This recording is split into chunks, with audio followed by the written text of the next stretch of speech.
Hi friends, ఎప్పుడు నేను కువైట్లో ఇండియన్ రెస్టారెంటే చూపించేదాన్ని. ఈరోజు ఫస్ట్ టైం నేను నేపాలీ రెస్టారెంట్ ఎలా ఉంటుందో కువైట్లో చూపిస్తాను చూడండి. లక్ష్మీదేవి అమ్మవారి ఫోటోని చూడండి, డబ్బులతో ఎంత అందంగా అలంకరించారో. నేను చాలా హోటల్స్కి వెళ్ళాను, కానీ ఫస్ట్ టైం ఇలా రెస్టారెంట్లో దేవుడి ఫోటోను అలంకరించి పెట్టుకోవడం చూస్తున్నాను. మామూలుగా రెస్టారెంట్లో అందరూ ప్లేట్స్లో తీసుకొస్తారు, వీళ్ళు ఏదో ఒక బుట్టలో తీసుకొచ్చారు. ఇది బుట్ట చూడడానికి చాలా బాగుంది. మా బాబుకి మోమోస్ అంటే చాలా ఇష్టము, అందుకే తనకి సర్ప్రైజ్గా ఇక్కడికి తీసుకెళ్ళాను. ఈ రెస్టారెంట్లో మోమోస్ మా బాబుకు చాలా బాగా నచ్చాయి, అందుకే మళ్ళీ ఇంకొకటి ఆర్డర్ చేశాము. మళ్ళీ ఒక బుట్టలో తీసుకొచ్చారు. ఇప్పుడేమో వైట్ రైస్లోకి భూటాన్లో స్పెషల్ అయినటువంటి కర్రీని ఒకదాన్ని ఆర్డర్ చేశాము. ఆ తర్వాత మన ఇండియా కర్రీ అయినటువంటి చికెన్ కడాయి ఆర్డర్ చేశాము.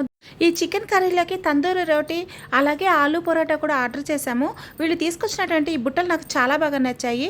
ఈరోజు భూటాన్, నేపాల్, ఇండియన్ ఫుడ్ 3 కలిపి తిన్నాము. దీంట్లో పచ్చిమిరపకాయలు తప్ప ఏమీ కనిపించలేదు. ఆ కారానికి చూడండి ఎన్ని నీళ్లు తాగేసామో.